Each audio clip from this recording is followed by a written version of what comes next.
உலகக்கோப்பை கேரம் போட்டியில் பங்கேற்பதற்காக தங்களுக்கு ஊக்கத்தொகையை வழங்கிய அரசுக்கும் விளையாட்டுத்துறை அமைச்சர் உதயநிதி ஸ்டாலினுக்கும் விளையாட்டு வீரர்கள் நன்றி தெரிவித்தனர்.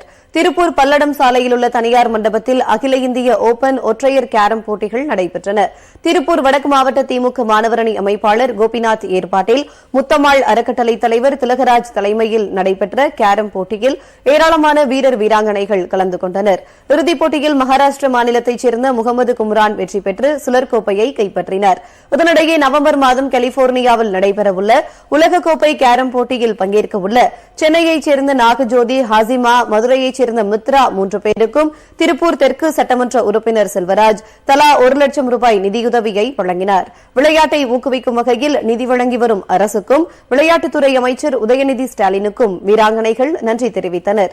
இந்நிகழ்ச்சியில் மேயர் தினேஷ்குமார், திருப்பூர் மாநகர செயலாளர் நாகராசன், மாணவரணி துணைச் செயலாளர் பொன்ராஜ் உள்ளிட்ட பலர் கலந்து கொண்டனர். எங்க திருப்பூர் டிஸ்ட்ரிக்ட்ல all India level open carrom tournament conduct பண்றாங்க. அதுல பார்ட்டிசிபேட் பண்றதுக்காக வந்திருக்கோம். நாங்க வந்து யூஎஸ்ஏல நடக்கிற வேர்ல்ட் கப்புக்கு செலக்ட் ஆயிருக்கோம். நவம்பர் 10 to 17 நடக்குது.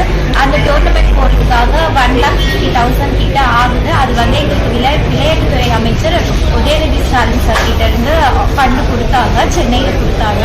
ஆல் இந்தியா ஓப்பன் டோர்னமெண்ட் நடத்துறாங்க. இந்த டோர்னமெண்ட்ல நாங்க வேர்ல்ட் கப் பார்ட்டிசிபேட் பண்ண போறதுக்காக 3 பேருக்குமே 1 lakh தரதா அனௌன்ஸ் பண்ணியிருக்காங்க.